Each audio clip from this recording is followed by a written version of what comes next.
Honorable Sauls. Mr. Mgawani, did the minister lie when she said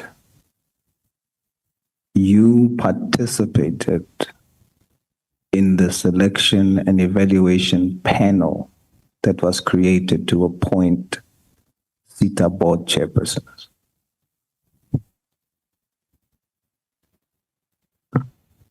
I don't know whether she lied. I don't think I'm in a better position to say she lied or she did not lie.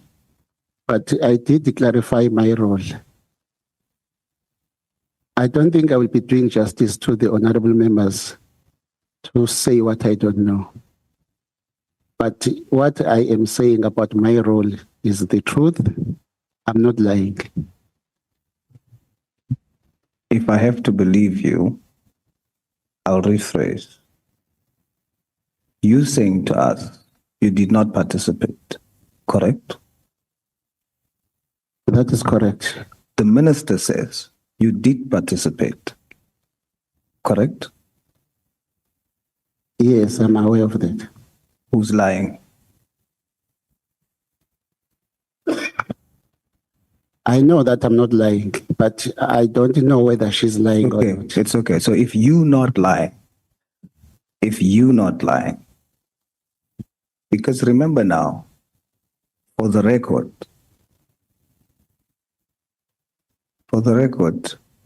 you are saying that you are not lying under oath.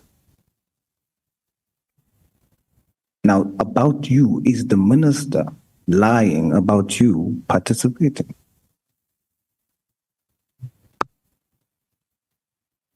I will repeat. It will not be fair to say she is lying because that is not what I know. I am only saying what I know about myself. I have indicated that I did get a letter of appointment. Paragraph 5 of that letter, dated 17 March 2025, Okay, states Mr. that Ngubane, you will sorry. be invited to the meeting. No, you can't do that to me now. Nah? Let me rather put it, what would be fair? How would you describe what the minister has done concerning your participation? How would you describe that? What would you call it? I would call it she lied about you. What would you call it? Honorable member, I don't think I'm in a position to say my minister lied. I work for the department. Okay, but what did she do? I think I will kindly request to say what I know. Just tell me how you define it. I'm saying she's lying. Based on your version of testimony, you are now saying you're not going to say that she lied. It's fine. What did she do? What would you use? What word would you use? I don't know. You don't know what she did. All right. Mr. Advocate, did the minister lie when she said you have been appointed chairperson of the selection panel for CETA board members and you did not participate or attend any meetings?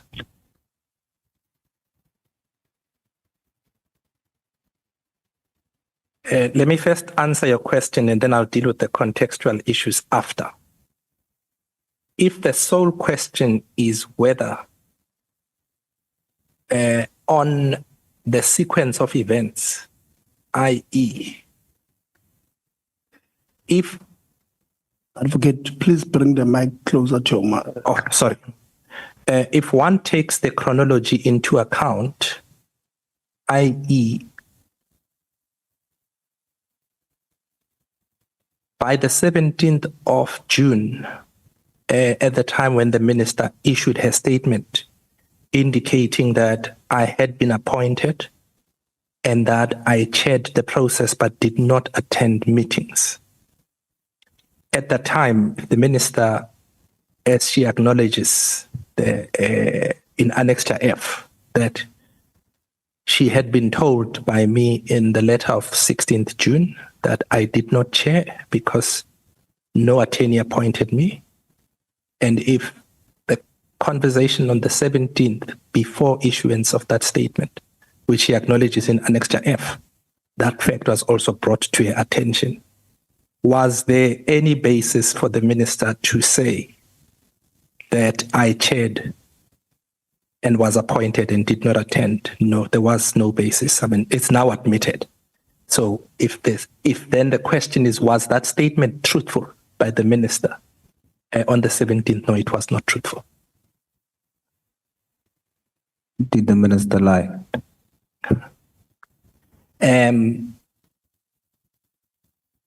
The lawyer in me would want to give the minister a benefit of a doubt to explain whatever it is that she did. But if what I'm saying is true, what the minister said is not true. In other words, they can't both reside. They can't both coexist. Is it plausible for me to say, when you say what the minister said is untrue, is it plausible for me to say she lied? It's open to you, honorable member, to say that. And let me just say, just because of my time, advocate, how would you, as an advocate, what would you call an untrue statement? Would you call it a lie? Yes, I would. Is it a lie? Honorable member, again, I say it with the understanding that the minister will still explain what she did.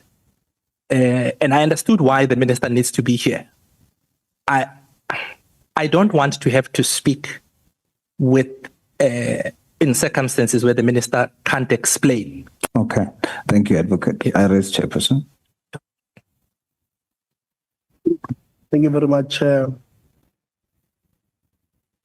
We don't have transfer of minutes yet. Where do you get that from? We don't have that. We don't have Honorable Lonzo. No, thank you, Chair. I don't think I'll be long because I think the important meeting is when we also have the minister here. Mr. Ngubani, how long have you been the Chief Directorate of the Coordination of SETAs? I was appointed as a chief director in 2022.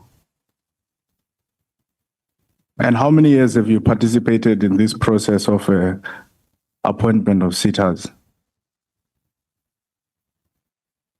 Since 2011, when I joined the department. So how many SETAs would you say you've contributed in appointing? Maybe 4 or 5? All of them. Have you ever been sent an appointment letter for you to participate in this process? No, I've never been sent the appointment letter. The reason this time around I was sent the appointment letter, I think it was... No, don't tell me the reasons. I've got little time, with respect, sorry. No. So you when you were giving us your account, you said you didn't find anything peculiar with the process. Is that true? I said I didn't find anything peculiar with regards to me executing my normal administrative duties and providing technical advice in the process. Did you find it peculiar that since 2011 you've been involved in this process of SETAs? You were then appointed in 2022 to be the chief director of the SETAs. And you've been doing this process. I mean, you explained it to us. You screen, you get names, you send to the minister, you do all of that. And then in 2025 or 2024, you get a letter appointing you to do a process that you've been doing since 2011. Did you find it peculiar that you received that letter? Let me explain, Honorable Member, that I was asked the question as to what became different with the current process. What is different? No, that's sorry to cut you again. That's a question of Honorable Karab. I'm not asking you about what is different with this process. I'm saying to you, because you said there was nothing peculiar about this letter, because this is the work that I've been doing anyways. And you're quite correct, because you have been doing this work since 2011. You did it so well that you were even given a position in 2022 as the Chief Director of the Coordination of Sitters. It's your job to gazette, to take out the invite, to even speak to the printers in Parliament, to take names and submit the names to the minister. That's your job. You said there's nothing peculiar. But I ask you again, since 2011 and even in 2022 up until now, you have never received a letter appointing you to be a chair or to be a member of this particular process. Do you find that to be peculiar?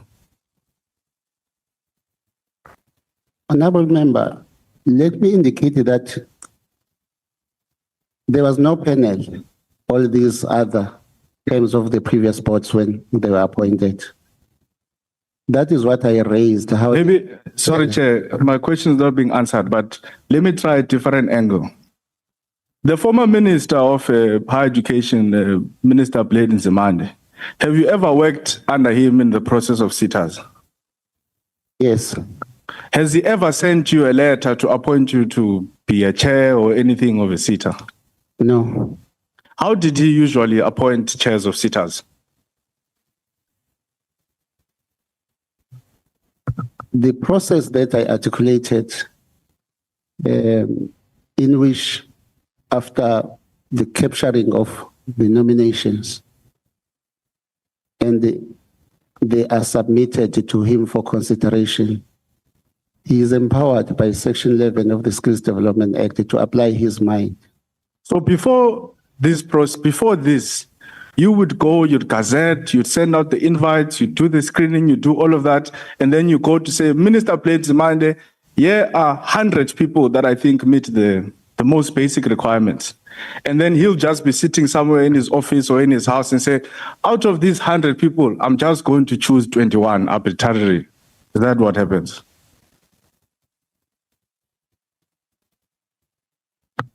Yes, the previous process was run like that because the Act empowers the minister to make the appointments. No, thank you. So, since 2011, you have never received a letter appointing you to undergo this process. Why do you not think it's peculiar? Okay, do you think it's new?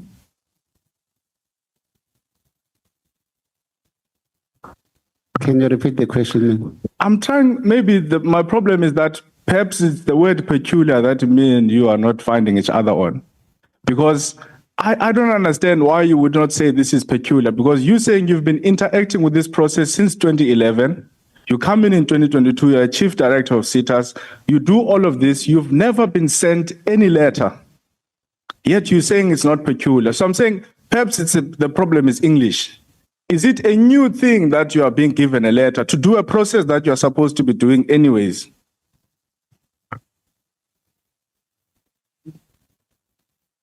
It is not peculiar to expect. No, I've moved away from the word peculiar because I can see that you and I are not going to find each other on. Is it new? It's different. It's never been done before. There's never been any appointment of the panel. Hence, I was not appointed as a panel member before. No, I'm saying the letter. You receiving the letter. Yes, It's never happened before. Never. So typically when you send the names, this is my last question because I don't have time. When you send the names to the minister, do you Mislead Nzimande, you follow up on when are these people going to be appointed, or you just wait for them to conclude the process and then they appoint? No, I don't follow up. So when you were sent a letter saying we're going to have some meetings to undergo this particular process, which you usually do, did you follow up to say, Minister, you sent me a letter that I'm being appointed to this panel to do these sitter things, which is my work anyways. But 2 weeks have passed, 3 weeks have passed, 4 weeks have passed. No one is calling me about a meeting. And I'm the chief director of sitters. I've been sent a letter here. I can see people are saying meetings are taking place. You're not worried maybe when 4 or 5 people are entering a room, hey, perhaps that's the meeting of the sitters that I should have been participating in. Were you not concerned at any point that you were not part of those meetings or whether or not those meetings were happening?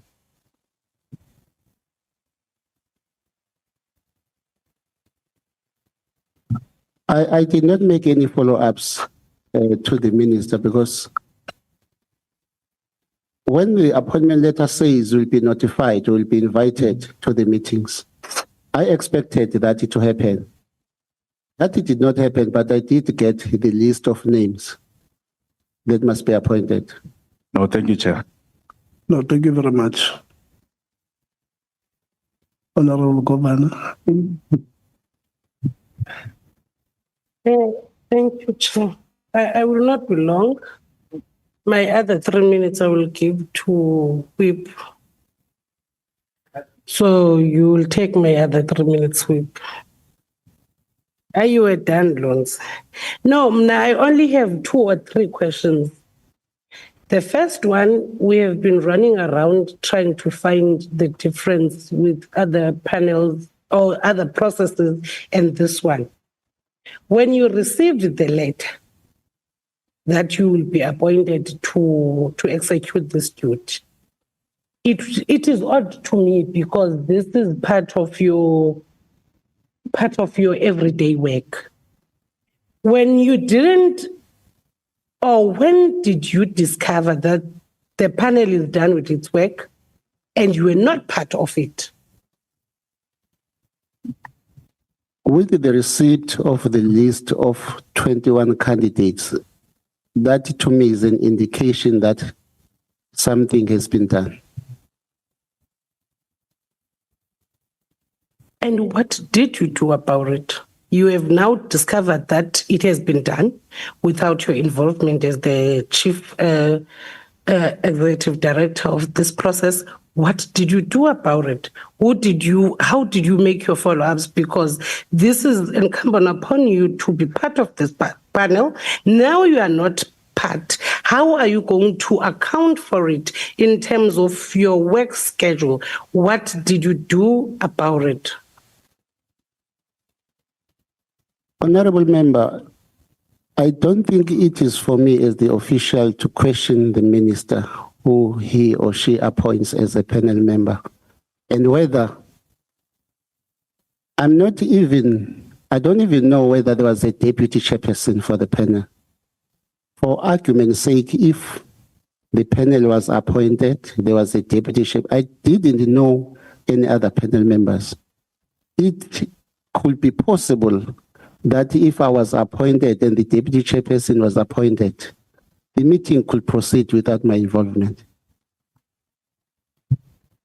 In your own understanding, what does that say about the integrity of the process that was followed? Just in your own understanding, as an academic, as someone who has been in the field, what does it say about the process?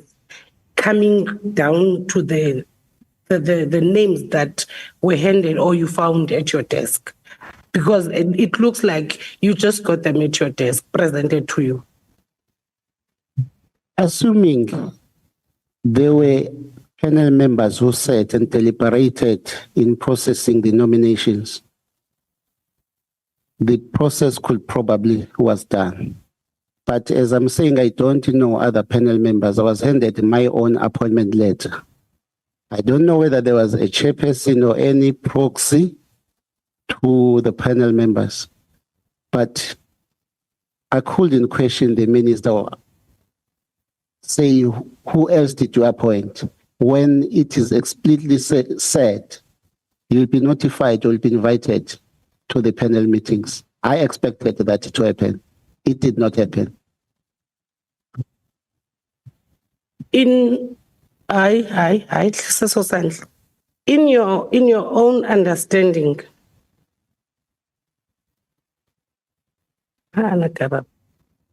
Chair Dikusel, in your own understanding, maybe, Okanye, can you put us into confidence, because the office is being run by you, not by the minister. Every detail or every CV and qualification requirements that was going to be run in the office, there must be archives. Do you have any archives presented to your office of meetings, set minutes, where we sign attendance register, do you have any of the panel that said, we understand fully that you are not part of the panel, but I do believe with my little knowledge that it should be given to office for archives purposes so that if anything arises, we do have minutes, we do have a register that was signed. Do you have any in the office? Because this is directly to your department. Not yet. Maybe you can try and explain to me the difference between not telling the truth and lying. Because seated here, I see a lot of things that are not being told, and those that are told are not the truth. Assisted by the advocate in the house, maybe you can differentiate for me. I don't want to say go to the something that was once referred to. I don't want to say that, but can you give me the difference between you saying you can't answer a simple question of saying, do you believe that Yanga lied or she told the truth? Because this details what you were part and not part of. If I've said I've met you outside and we've spoken, and you come in this room and you say, no, we did not meet, I doubt that is any offense in the country, because you are just clarifying your side of the story that I was not part and parcel of this. So any person who said I was part and parcel of the situation has lied. So what is the difference between you saying, no, the minister lied, no, the minister told the truth? Why don't you just say one word that puts you out of this misery? Because the only thing holding you to account now, it's because you do not want to say, no, she misled the house. No, she told the truth. I was part and parcel. Because if you are saying you were not part and parcel of the house, you are literally saying she has misled this house. What is the difference between the two terms that makes you not want to respond?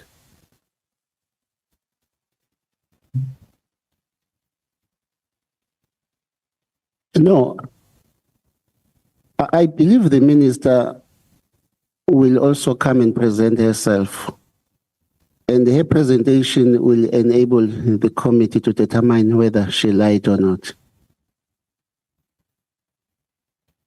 I don't know the details of what she will say, but I only know what I'm saying, that it is not true that I was part of the panel. And I've explained my role in the process.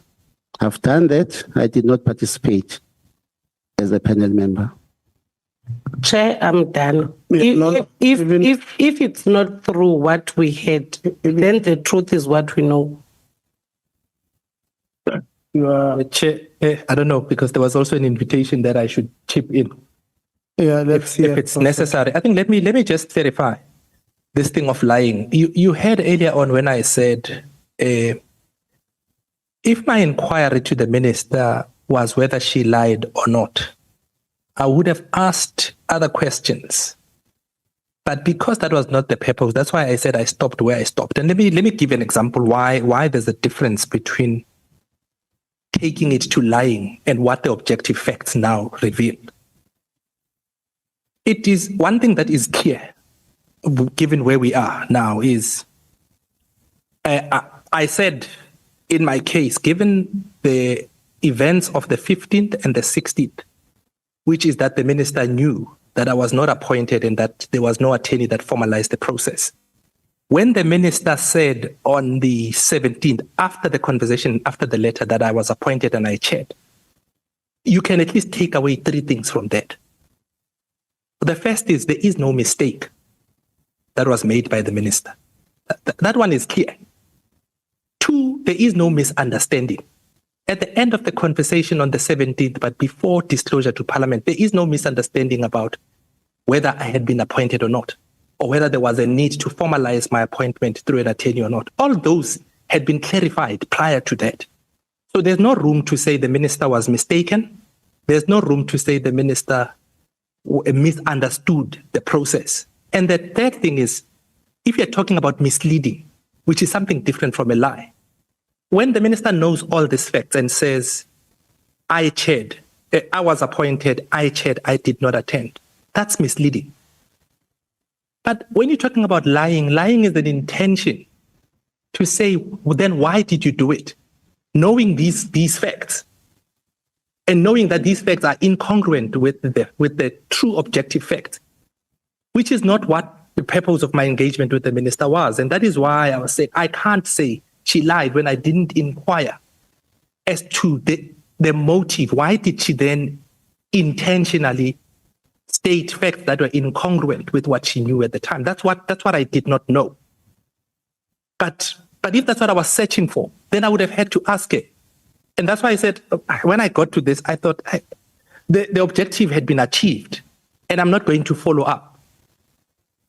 Because that was not what I was looking for. I was looking for my involvement as said in the public. Once she says, you told me on the 16th in the letter, you told me in the conversation,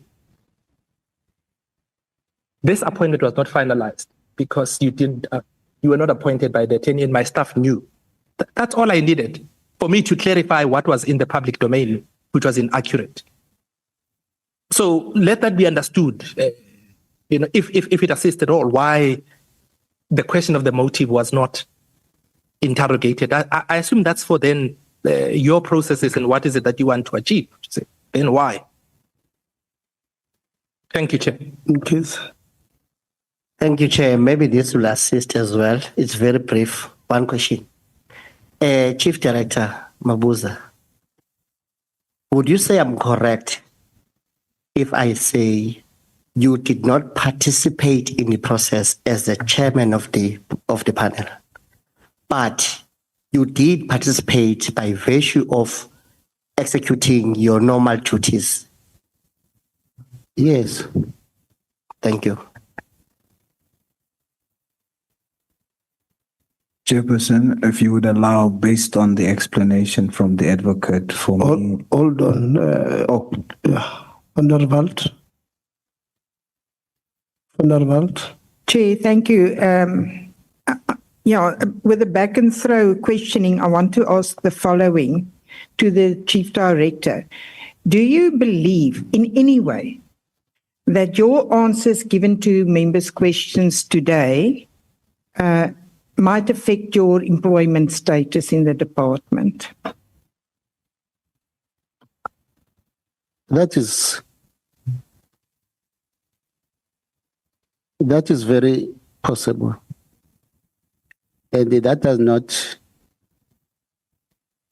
I don't know, but that is possible because if what I am saying is incongruent with what others believe, and then there is a disagreement, and we are talking about me as the official, the minister, inverted commas, is my employer. So if the sequence of events of what transpired as I am presenting and to the best of my knowledge of what happened with regards to my role, that obviously means we are in disagreement. So with regards to my career, I don't know. No, thank you for that and seeing that you are honest after taking an oath. I appreciate that. And then would you say that the applications that you delivered directly to the minister, if I understood correctly, was it copied to the DG as well?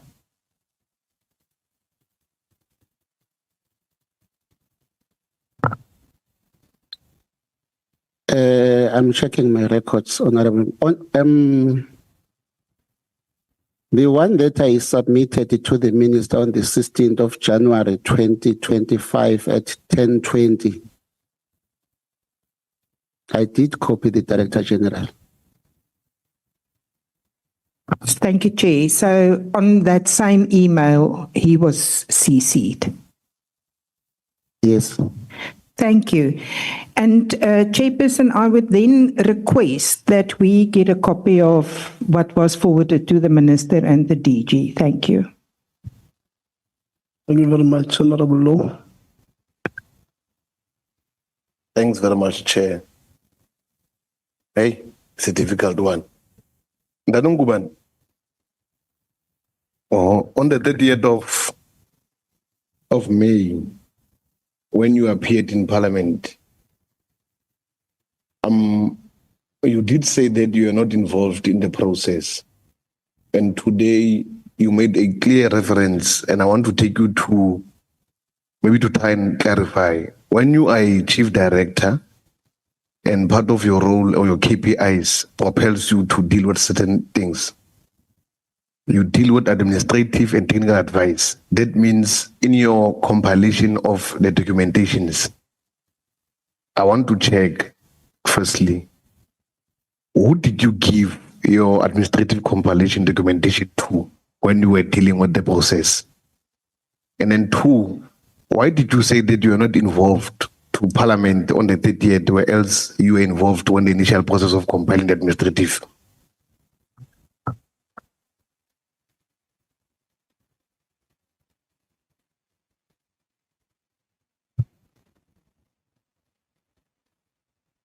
The question, Honorable Member, that was asked by Honorable Kaukau on the 30th of May was whether I was involved in setting up meetings, screening the nominations.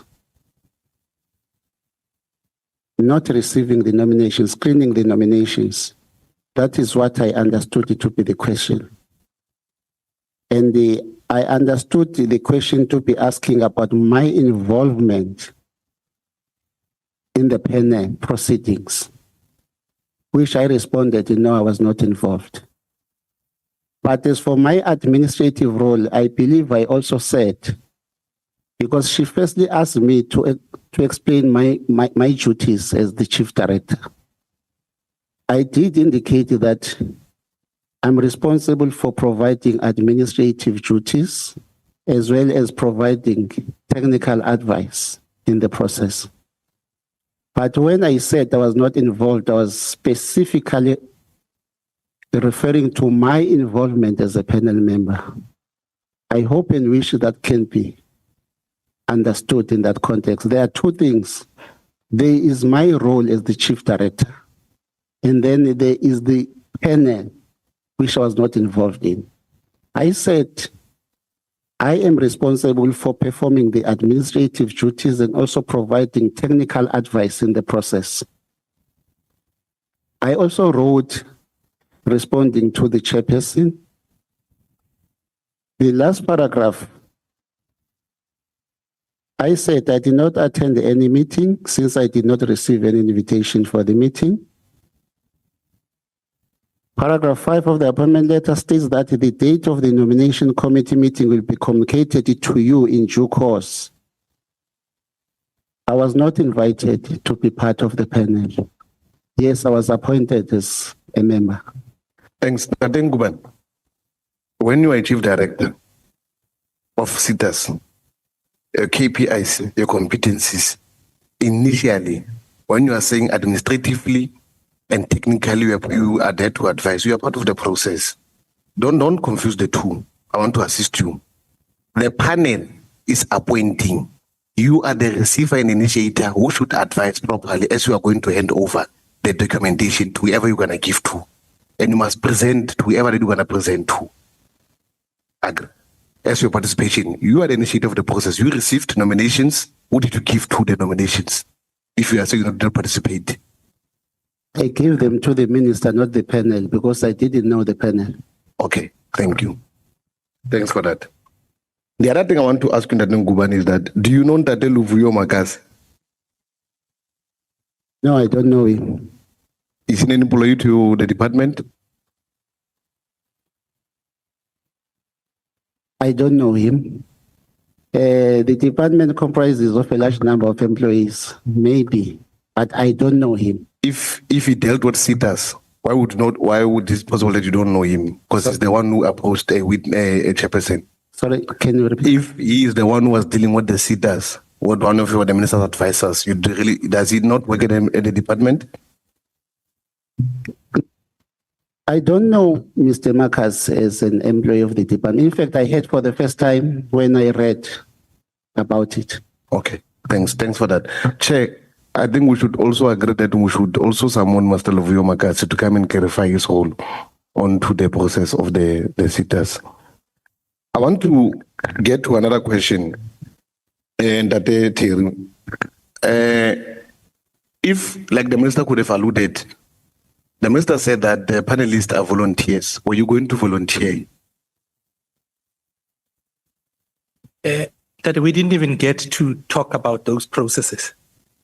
So, and it is for that reason when I heard what was said that people were not going to be remunerated, and you'll see in my letter, I say to the minister, whatever the intention may have been for advocates, whether it's a paying brief or it's a pro bono or a pro amico brief, you can't do it without the involvement of the attorney. That's why I was addressing that issue, so that whether remuneration or no remuneration, which we never got to, it's immaterial for me, for purposes of whether my appointment was finalized. So thanks. I'm asking this because we need to establish as to when the minister could have said to us previously that the volunteers, the panel will be volunteers. And I know that for the fact you never participated. I'm asking you because if it was volunteers, there was not going to be a need for us to even attain to a point because we are doing the work voluntarily. So thank you for that. Ndadong Guban, my last question, because the minister is not there, most of the questions are for the minister. Did you take leave of absence when you're performing your duties?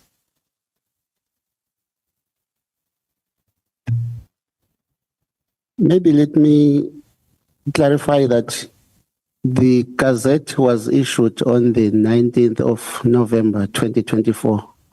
So there is December time, which we went on leave, but I came back on the 3rd of January. That period is the period when, after the Gazette was issued. So during December time, was the capturing of the nominations. I did not take any leave except that period of December, which I came back, I think, on the 3rd.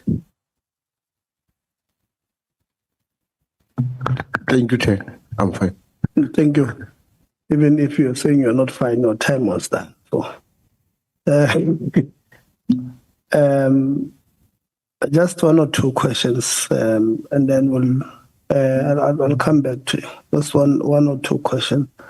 Honorable Sauls wants to ask a question after the time had expired. So allow us to ask first, Honorable Sauls. Guban, you are an employee of the department.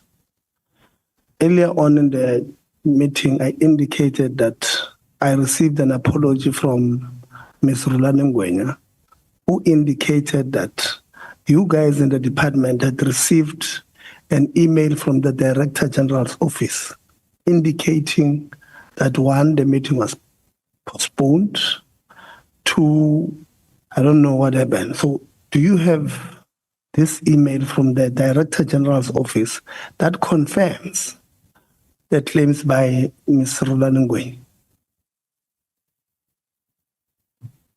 I did receive the email, but I think it is important for its content to be read for the committee. Yeah. I have about 4 emails. I'll read all of them. On this specific day? Okay, let's hear. The first email is dated 15 July 2025. Dear senior managers, please note that the Office of the Honorable Minister has forwarded an apology and they will not be attending the Portfolio Committee on Friday. Therefore, we are not required to support the Minister. Respectfully, full stop. The second email. So this email comes from where? Oh, sorry. It comes from the Chief Director in the Office of the Director General. Okay. The second one, dear senior manager, this one is dated 15 July, okay. Dear senior managers, May you please be on standby as the Portfolio Committee has requested our Honorable Minister to reconsider her apology of not attending the session. Senior managers will be informed accordingly following the Honorable Minister's response to the Portfolio Committee. I hope you find that in order, respectfully. Full stop. That is the second one. From the same, Same person. I'll give it to you. The third email on the 17th of July, 2025. Dear senior managers, the office of the DG wishes that senior managers use their discretion to the situation we are finding ourselves in. Please note that the Portfolio Committee has not accepted the Honorable Minister's apology of not being able to attend the Portfolio Committee. They have requested the Honorable Minister to reconsider it, as they deem her appearance more important. The Office of the DG is still waiting for guidance. The Office of the DG is still waiting for guidance from Ministry. Please note that the Portfolio Committee has followed up this morning regarding the presentation for tomorrow. In that regard, I've requested the parliamentary liaison officers in the Office of the DG to engage with the parliamentary liaison officer in the Office of the Honorable Minister. Noting the request, it looks like the meeting is sitting tomorrow. May I humbly request the senior managers to make travel arrangements for any eventuality. I hope you find the above in order, respectfully. Then the last email. What time was that one? The one we've just read? 12:31. Okay. Oh, the second last, not the last one. This one, 1458. Dear senior managers, please note that it has come to the attention of the DG's office that you had received personal invitation to appear before Parliament. Therefore, the process that the Office of the DG was coordinating was the normal process of supporting the Honorable Minister. Please note that you are individually liable to honor your invitation. Kind regards. What time was that? 1458. The next one, 1501. Dear senior managers, please find confirmation that you are expected to attend the Portfolio Committee tomorrow. This one is directed to myself and Rulanwe, DTG. Then the last one, it came last night at 23:15. Dear my esteemed DTG, please note that it has come to the attention of the Office of the DG that individuals were invited and the Office of the DG was not copied. The individuals should honor their invitations to the Portfolio Committee. I hope you find this in order. That one was sent at 23:15. I think it also follows the inquiries which were made by the DTG, Mr. Mvalo, and the DTG, Ms. Rulanwenya, asking as to what should we do. Thank you.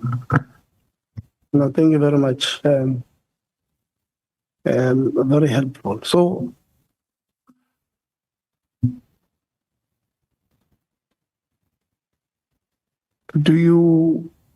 so on the meeting of the 30th, a question, I know Honorable Low asked it, but I'm asking it different. A question was asked to you that do you know anything about this process of the CETA chairpersons?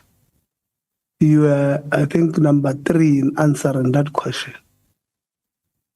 And you had said no. Why did you say no?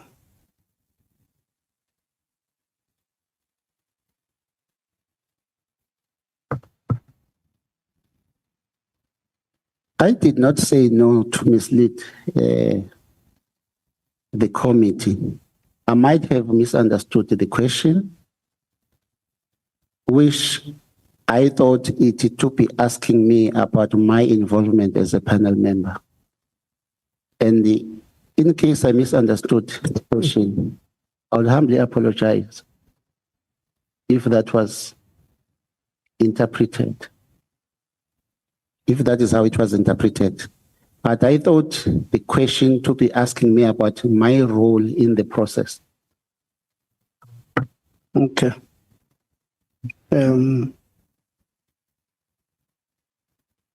At the time, we did not know that you are a panel member. It's okay. We'll discuss as the committee what we do. I think we've had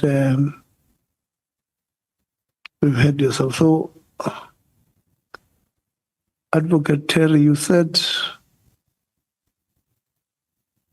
you were. So prior to you being approached, Mr.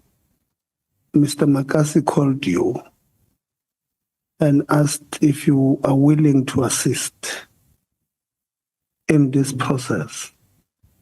Did you ask in what capacity was he making that inquiry? Sorry, you're saying prior to getting the email from the minister? No, I didn't ask. Okay. So maybe you thought it's a normal way of the briefing parts that you guys sometimes do as lawyers and advocates. You'd know, Mr. Makasi has operated in within the public institutions of government. So I didn't see anything untoward about him saying, would I be willing to assist? Or even asking why is he asking me, or what would be his role? It wasn't an issue. Okay. Before we close, you had a follow-up, Lonzi, let's start with you. It must be quick, less than a minute, a follow-up. Yeah, no, it's a follow-up, Chair. Just that my time ended back then and I wanted to be disciplined and stop. So that I'm not removed by bouncers. Just the last one, Mr. Mabuza. Why didn't you respond to the letter from the minister appointing you to be in the board, especially because both you and I have established that this has never happened before. It's not. So when you suggest in your letter that you didn't respond because this is your everyday work, you've been doing this since 2011 and all of that, but here is your minister, your employer in inverted commas, as you put, sending you a letter, appointing you to such an important panel. But not only that, something that you say to us has never happened before. Yeah. Why wouldn't you respond to that letter? No. Mr. Nguman?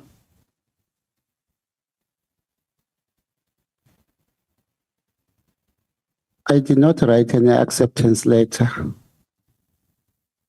I'm not sure if I acknowledge receipt. I can check that. But I viewed my appointment as part of my normal duties. I did not write any acceptance. That one I can confirm.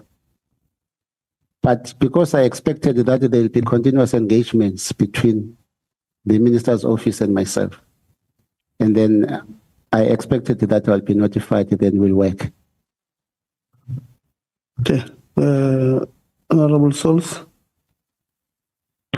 Advocate, thank you very much for educating us on the technical difference between lie and mislead.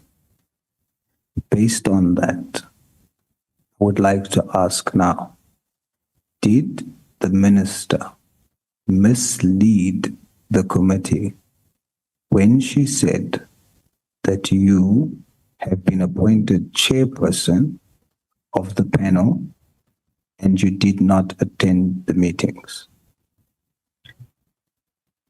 Thank you, Chair. Just to repeat again, yes, I did say earlier. Remember, one of the three things that I say happened. One of them was misleading, so I say yes. Also, she did mislead the committee. Thank you.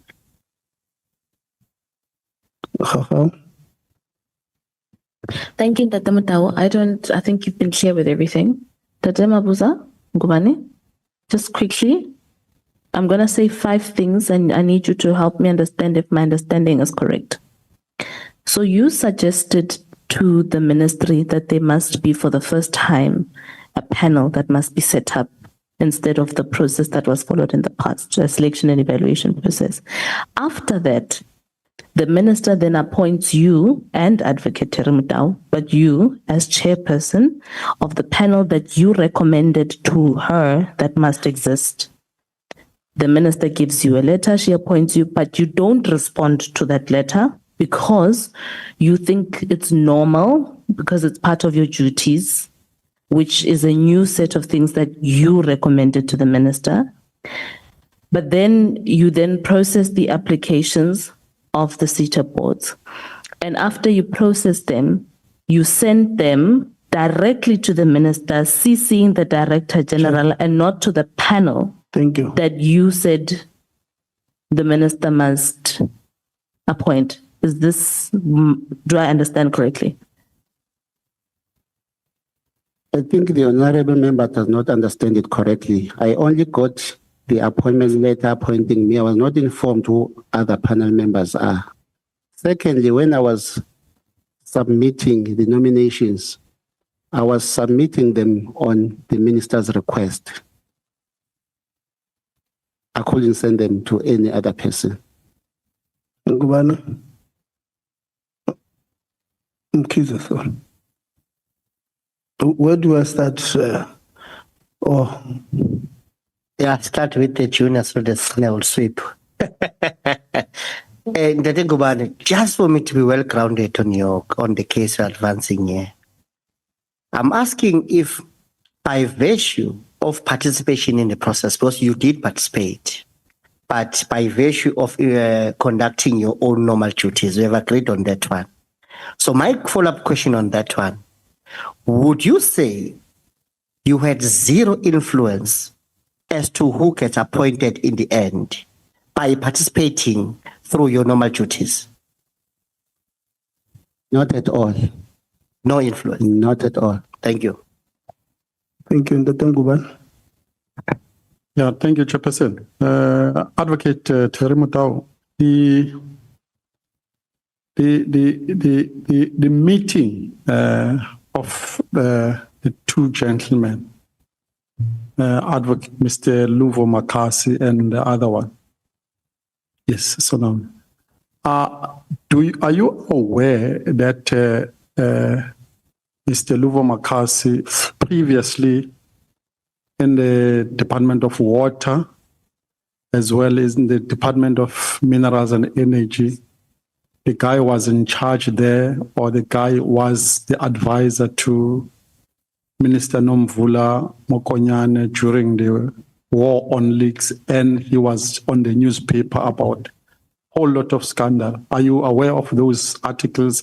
And did that came to your mind when you met him, or it didn't at all? I'm aware of Mr. Makasi's involvement in the water department and the Minister Mokonyane. I'm not aware about the minerals, etc. But it wasn't, like I said, it wasn't an issue at the time. Because you recall I said, when someone asks you whether you're prepared to assist the minister with the process, say yes, you're willing to assist, because you know your involvement is guided by ethics. There must be an attorney, I must be told what are the terms of reference. There is going to be an independent panel that's going to be appointed. I'm assuming it's people with different expertise that need to be brought to bear for purposes of appointing this SETA board. So I didn't understand him to be involved post gauging, I think, my appetite to assist the minister. That's not the impression I got. Whether he, maybe put differently, I didn't even get an impression that he was going to be part of the panel. Because when we were talking about the panel, we're talking about independent people that were still to be approached at the time. So it wasn't an alarm, or it didn't raise an alarm. If perhaps I understood the question. Honorable. Thanks, Ndadeng Guban. I did make mention of your role and your KPIs of lately, and I was a bit. I did mention it in a way that you should all consciously understand, and as I understand how governance operates.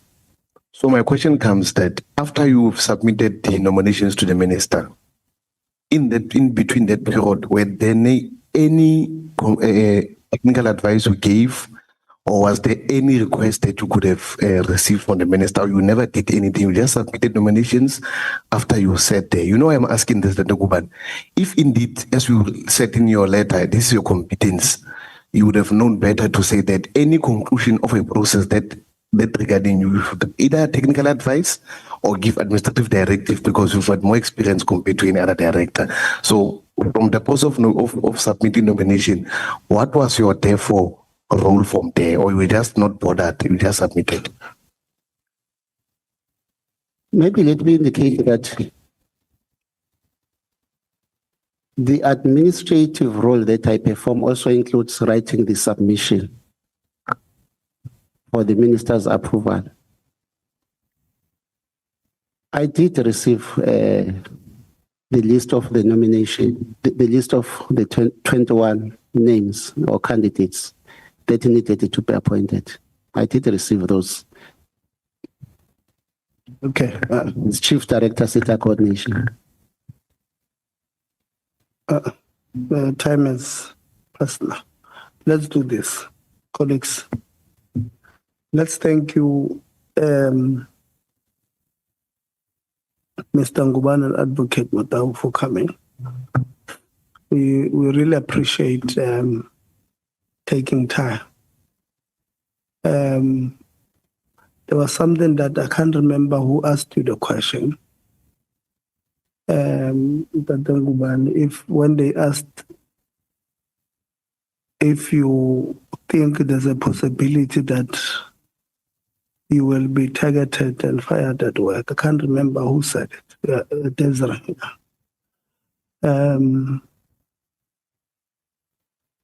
I hope that doesn't happen. We do have sometimes people appearing before the committee, and when they leave here, whether it's at the DHET college, at the university, when they get home, they are being targeted by institutions. I hope that doesn't happen. It's one thing that, as this committee, we are going to fight that mentality where a student leader coming from a specific university comes present before the committee, shows us pictures of where the university is making them sleep. And then when they get back, the university targets that student or a worker who exposes such things. And when they get back, the institution targets them. It's something that we're going to fight with everything we have until we win it. We still have others who believe that they're in charge of the system and they'll use their institutional autonomy to do as they please. But it's something that we'll fight with everything we have.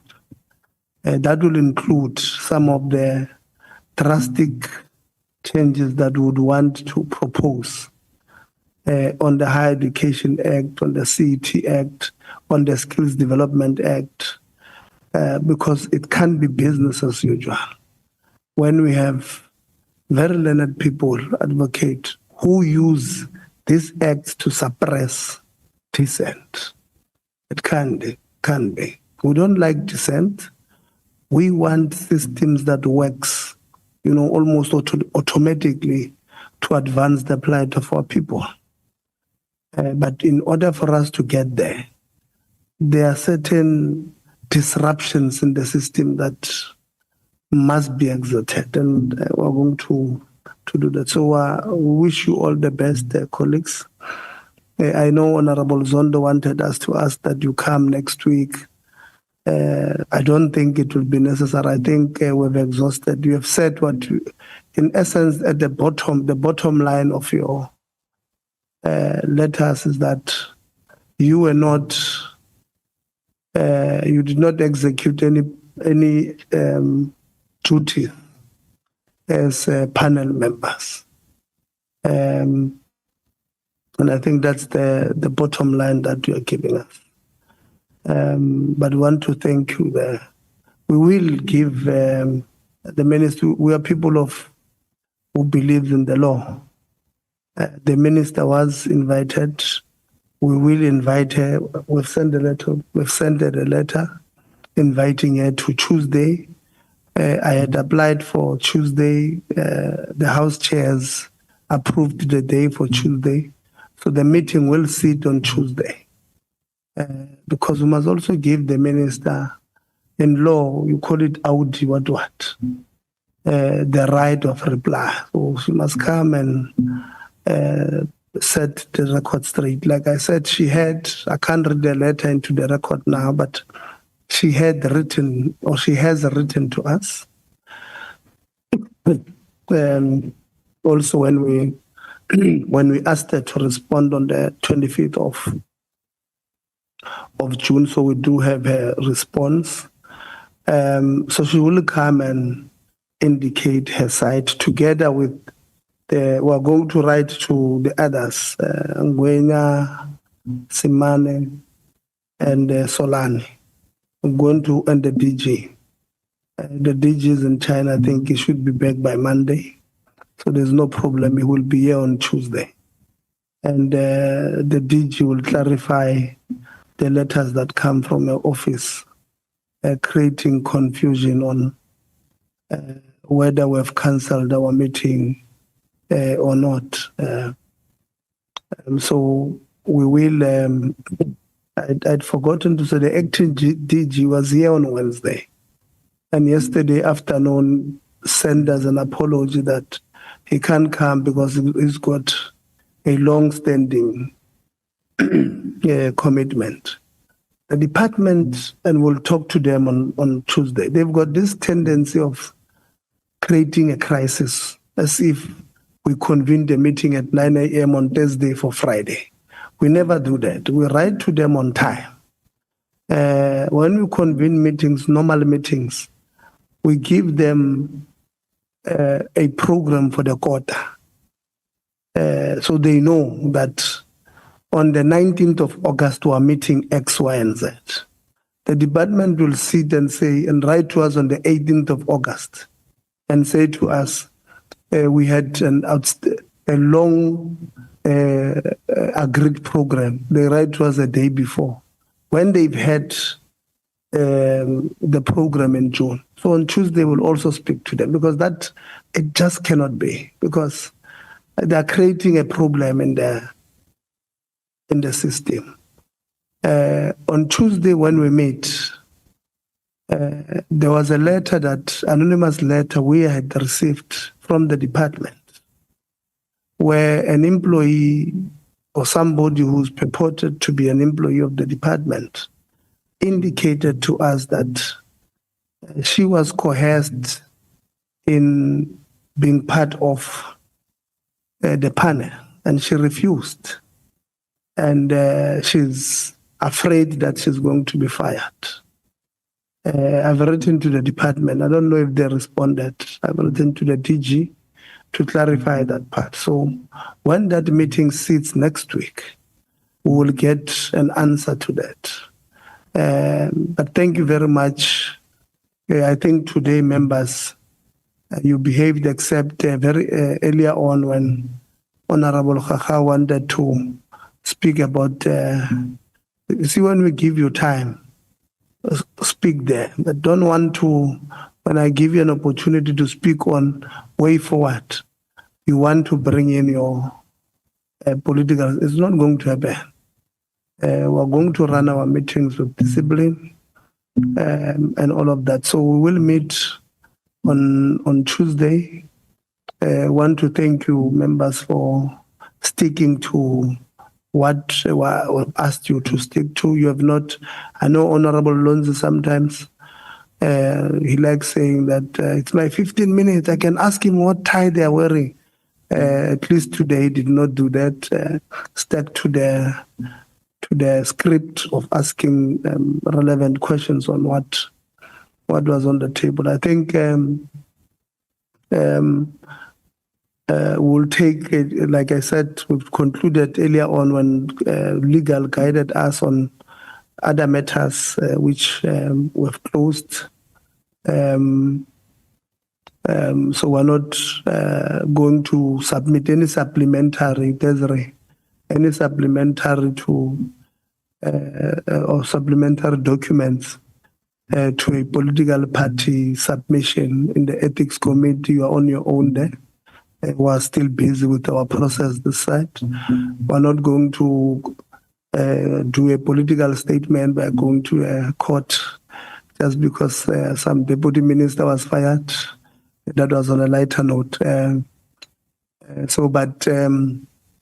having said, colleagues, want to thank you. No. That's my view as well. That if it makes Honorable Khachau to bring out Gogo Zile, maybe let's fire another one. Maybe let's whisper to the president to fire. To fire John this time. That was on a lighter note. Members, thank you very much. This meeting is now adjourned. Thanks.